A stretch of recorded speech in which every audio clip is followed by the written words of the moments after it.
Welcome to Coffee with Jules, Aneesa and Karen, as known as Coffee with JAK. I'm just off to meet the girls now. Aneesa's on a bike, Karen's already there, and we'll see what the topics of the day are. And action! And action! Yeah. So guys, I was saying, working in Basingstoke last Thursday, and I'm into listening to The Moth. Are you listening to Moth podcasts? No, I haven't. Oh, listen to them. So I'm listening on Thursday, and this guy was talking, and he was saying that as a child, he said his worst party game was musical chairs. And it got me thinking, and I thought, it's really cruel, isn't it? Like, you've got children running around a chair, listening to the music, and then there's not enough chairs for the children. And when the music stops, you have to fumble and fluster and fight, like frantically to get on a chair. Yeah. But then the further I drove on, and I thought, well, you know what, that's not a bad life lesson, is it? Because the people that get on the chairs are the people that are at the right place at the right time. Now, as a child, I was quite a chunky child and quite awkward, I guess. Who wasn't? Yeah. And that would be me, like fumbling and flustering and, getting myself into a real panic and a frantic sort of dash to get on a chair. And I found life so difficult at that point in my life. And I thought, it's such a true reflection about if you think like getting a job, or for us, winning a pitch in business. It's about ticking the right box at the right time, but it's also about who you know and where you are at that moment in your life. It's also about timing and being observant, because when you're playing that, you've got the anticipation of, is the music going to stop? So you'll either get those that'll play it properly and they'll just go with the music and they'll go really, really fast, round, and others that'll be, I'm going to go slow, yes, I'm going to go slow, I'm going to hover by a chair, and so that I get it.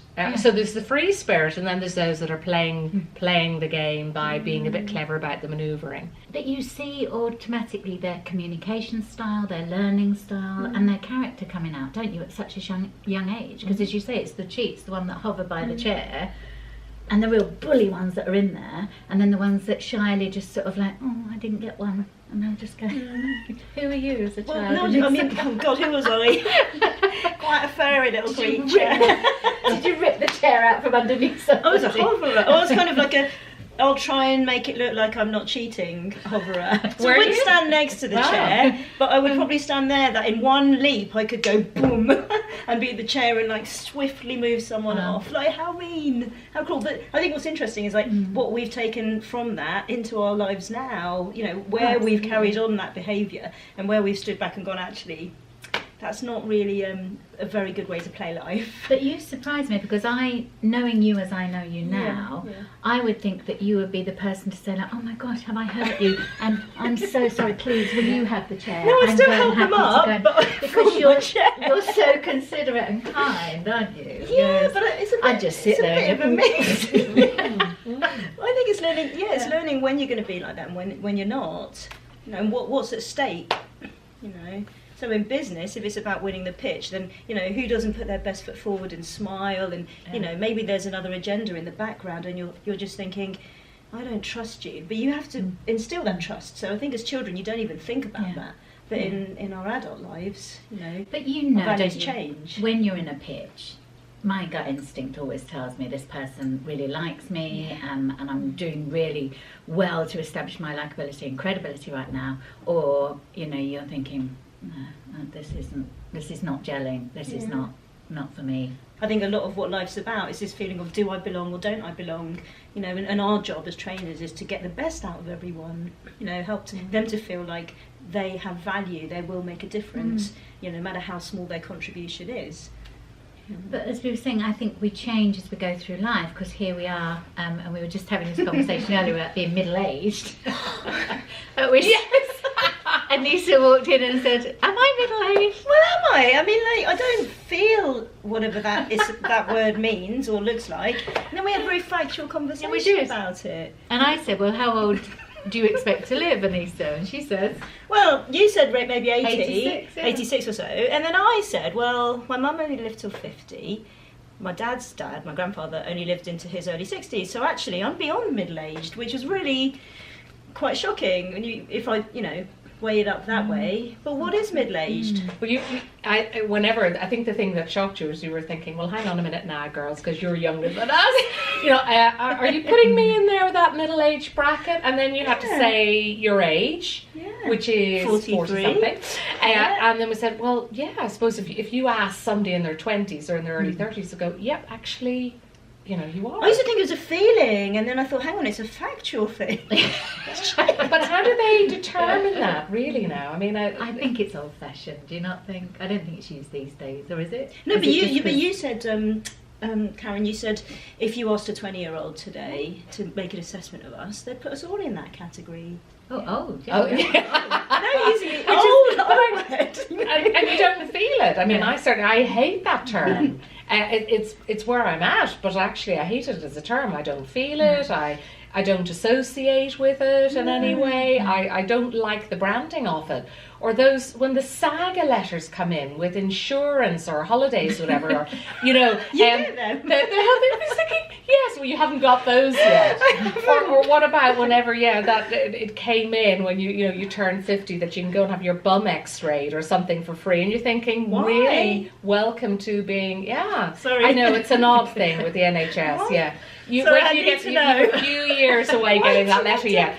But it's just, there are things that happen that are just forced upon you to start thinking about. Do you mean cervical smear? Yeah, no, that's something separate. I haven't had an invitation of my bum x-ray. Oh. Is this an Irish thing? No. What's that about? Oh gosh, maybe it's later than 50 then. Is it a health issue? Now I'm feeling much older because I'm older than the rest of you. No, though you reach a certain age. I can't where you get this letter in the post and you're x-rayed, you have the thing put up your bottom. Prostate. I mean, they're really good. We don't have prostate. Well, that's what I was thinking. It's a male thing. I was thinking it's a male thing. No, it's your bowel or whatever, isn't it? Seriously, Yeah. I think someone was taking you for a No. ride. Did it say It must be Mr. K? 55. You haven't. Yeah, it's your next birthday. You're going to get. Cervical smear letters we all get. Breast, a mama, and Yeah, breast. Yeah, your boobies. Yeah.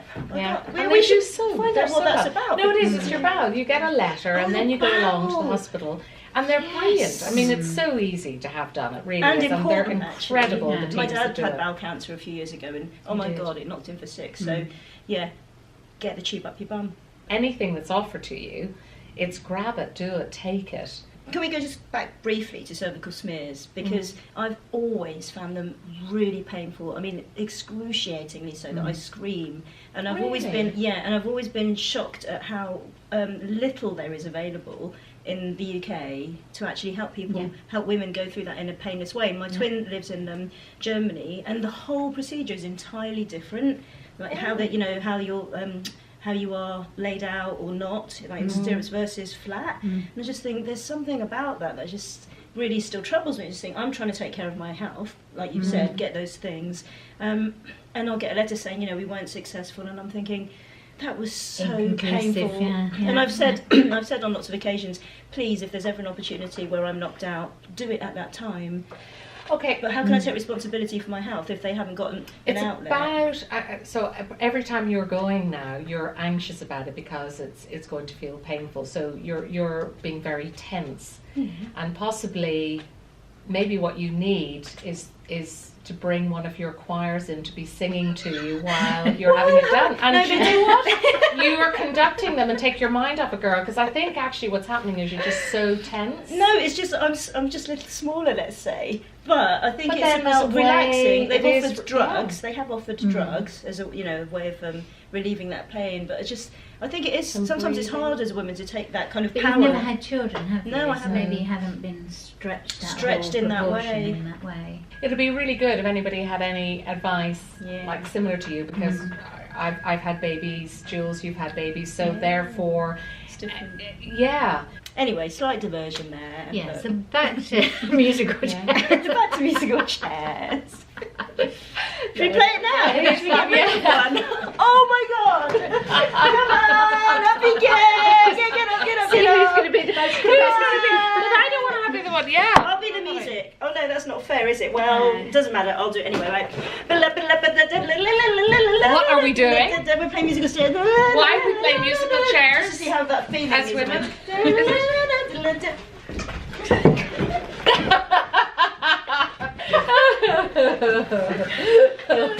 Yeah, so while we're on chairs, so you're out. just really briefly. You just really want to. This stool could help you. This you know, stool with yours. is Yeah, amazing. I think that's it. Have you ever seen such a thing? Yeah, it's I think incredible. these are for, because so the desks your back. now, Yeah, aren't they? yeah. So having just come from the chiropractor. Yeah. I feel really good. You're sort of, yeah. You know, no, you're not in the camera now. We're just having a headless shot. Yeah, dear, pull the tail. Are you ready? 1, 2, 3. Is it up or down? Oh, look, now I can join in the conversation again. No, yeah. Yeah, okay. Okay, so who's up to what this week then? Who are we? I'm heading off to Martlet's Hospice soon. I've got the choir there. I've got a few choir gigs coming up, part of LGBT festivals, like Be Right On Festival. Yeah. Doing lots of vocal arranging and trying to get up to date with my bookkeeping because it's coming to the end of the year, the tax year. Yeah. How about you? Ooh, don't remind me of that. I really should be doing that. For me, I'm looking after a friend's dog at the moment. She's away in Australia. So I've that's been interesting having a dog in the house again because I've been talking, as you know, about getting another dog, and this has been a really good experience to have a dog in the house and to be responsible and know you've got to think about walking and how long they're on their own and things like that. But I have been doing more steps in the day, so that's good. So I'm doing a lot more walking. Good. And sort of lots of admin as well to take care of. The big thing that I'm doing too is my parents are moving from Ireland over to the UK. And they're going to be here in May. Oh my so gosh. a lot of the time at the moment is helping just, think about planning trips over there, to what they're taking, what they're not taking. It's a huge headspace time. Yeah. Well, if any of you viewers have got any experience of moving your parents at an early age from one country to the next and how they settle, then please put some comments Tips down welcome. below. Yeah. Yeah, definitely. It's huge. It's so exciting, but it's a big emotional thing for them as well. Imagine living your whole life in one country and then coming over here. But their kids are here, me and my brother, so it makes sense. Yeah. Good. I'm off to Oxfordshire this afternoon, a place called Chiltern, staying in the Purple Premier Inn, as we love. Lovely. And working at PHE tomorrow, Customer Service Excellence training course there. No plans for the weekend, getting myself prepped for Cape Town. And again, any comments you want to make about anything that we've covered today, or indeed if you've got any tips or things that you'd like us to talk about and discuss, then please pop your comments down below, and we will read and respond to all of them. Yeah. Cool. Okay. Great to see you guys. Have a fabulous week, everybody. See you soon. Take care. Bye. Bye.